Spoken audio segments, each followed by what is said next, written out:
fight small army of highly trained killers and villains. We be the illest in guerrilla war. Shoot them up, sit behind trees and squeeze. The uniforms, army fatigues. The warlord with a scary squad, Genghis Khan, military guard, Mr. Rocket Launcher with the heavy arm. Terrorist to some people, he's a freedom fighter. To some a war criminal, to others we messiah. A symbol the hope addressed in the cloak of hate. Baby hit them with a poker face and a cobra's taste. Conquer all my enemies, heads on top of spikes around my door. My sword sheath is the mouth of a whore. Brain of Einstein, beard like Osama. Shoot a 747 out the sky with the llama. Who's crucified, who dies, who survives, who's the warlord? Right up on the moped, shoot him in the eye. Warlord, get on your knees and pay homage. The warlord, kill them all, leave no survivors. The warlord, get on your knees and kiss the ring. It's the warlord, emperor, king of all kings. Warlord, get on your knees and pay homage. The warlord, kill them all, leave no survivors. The warlord, get on your knees and You haters wish you had some guns like these motherfuckers. Or you fat funks out there. He'd rather face death as a hero than die as a coward. Alexander Hannibal, Caesar, Sun Tzu. Shooters who put away their guns and kill you with kung fu. Strategy applied, gladiator streets and my heat supplies. All you fat fucks out there saying you beat Bruce Lee. Take off 20 pounds first, motherfucker.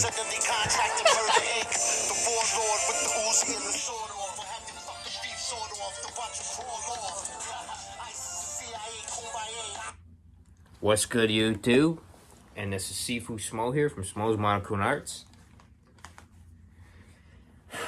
And I just want to speak on the past UFC event. And where do I really fucking begin, man? I mean, Dustin Poirier versus Conor McGregor, it was a rigged joke. I'm sorry, it was another fight where it was a rigged fucking joke, right? It just seems like Conor's last three fucking fights, except for the Khabib fight with Khabib, was all rigged. You know?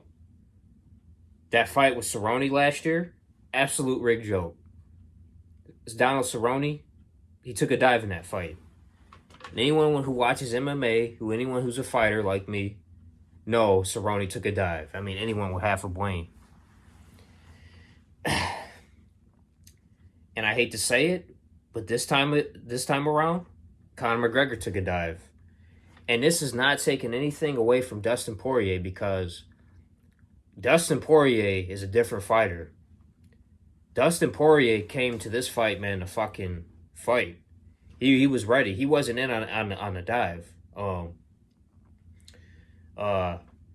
Basically, this is the scenario that happened, right? If you go back and you watch the pay-per-view, you'll hear John Anik doing a promotion. You know how they do that promotional hype video before the main event? You'll see the odds down, the Vegas odds down below the fight. And you can see Dustin Poirier being changed to the favorite over Conor McGregor. Now, we all know, and everybody who has betted on this fight knows, that Conor McGregor was a huge favorite during this fight.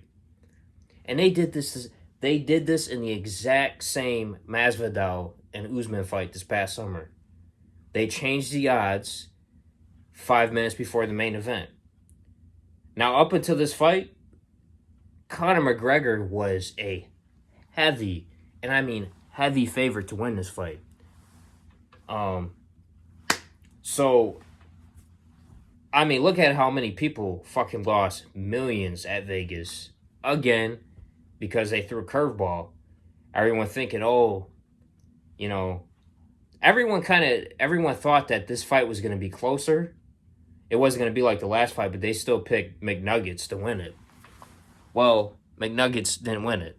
And they threw a curveball, and all you idiots who bet on McNuggets lost all your fucking money.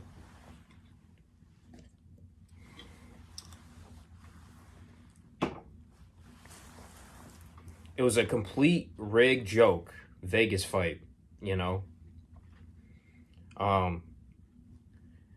See, this is what happened, right? 10 minutes before the fight, Dana White knocks on Conor McNugget's door, right? Hey, hello there. Yeah, come in, Dana White. Oh, it's Dana. Yeah, hey, listen here, Connor. Yeah, man. Everybody and their goddamn mother, man, is everybody. And I mean, everybody at Vegas, all around the world, man. Everyone put fucking money on you, Connor. So, you know what, man. I hate to break it to you this time, Connor, but yeah, you're gonna have to take one for the team this year, and we want you to take a dive this fight.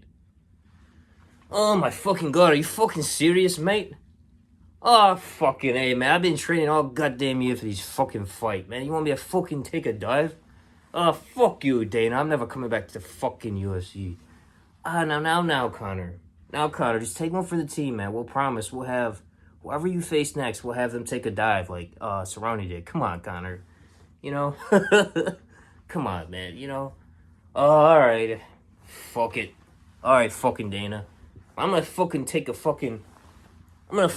shot of fucking proper whiskey before I go in there.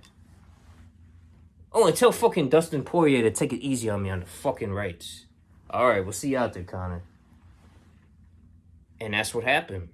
Dana White went into Connor's office before that, told him you're gonna have to take a dive because there's too many people.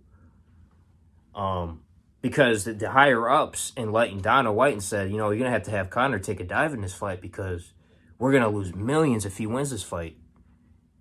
Matter of fact, we're gonna lose millions if he wins this fight. So he's gonna have to take one for the team and take a dive.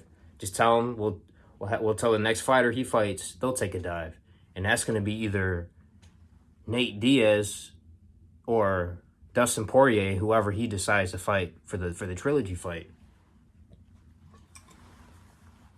So all this in the end, man, is just it's nothing but a money-making scheme at Vegas. They want to hype up a third trilogy fight, either with Nate Diaz or Dustin Poirier. So yeah, man, it's just another money-making fucking robbery. I mean, it was entertaining for what it was. I mean, come on. If you go back and you watch the first round, you see Dustin Poirier and Mcgregor doing some clinching during the cage, and you could see Conor McGregor saying something in Dustin Poirier's ear. Then Dustin Poirier saying something back to Conor. You could kind of see them kind of like basically saying what they're gonna do in the fight, kind of like a wrestling match, right? So. I had a feeling, Conor said, all right, Dustin, man, you're going to fucking knock me out in the fucking second round, all right? Just don't go a little easy on me, man, all right? What? Yeah, you're going to fucking knock me out this fight. You know how you threw the first fight? So, that's what they were talking about in the fight. So, and here's another thing, too. A lot of people ask me, well, fighters have too much integrity to take a dive in fights.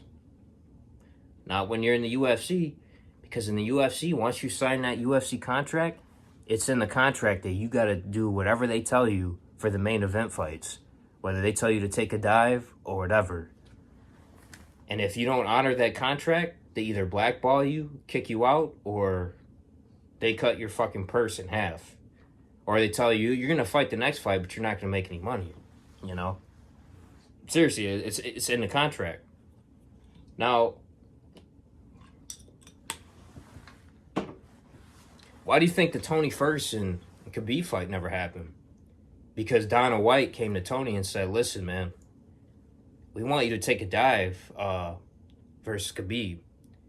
Tony Ferguson said, fuck no. Tony Ferguson, I'm not taking a dive. I'm beating that motherfucker.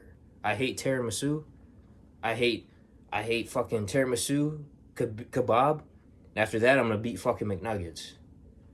So that pissed Dana White off, and Dana White said, "All right, well, since you don't want to take a dive against Khabib, the fight's off. Not only that, you're gonna take a dive versus Justin Gaethje. If you refuse to do that, we're going to kick you out of the UFC altogether."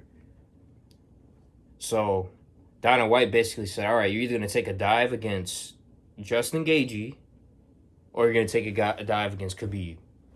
And then Tony Ferguson, he's like, if I had, you know what, fuck it.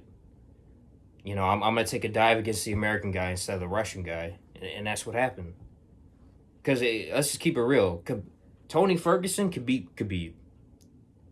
His wrestling's too good, and his striking is way too good. And he could really beat Justin Gaethje. So, guys, another robbery in the books. But it was entertaining, though. That Michael Chandler and Hooker stole the fucking show. Hats off to Michael Chandler. He is legit. Michael Chandler, if Dana White doesn't screw him over, it's going to be the next big thing.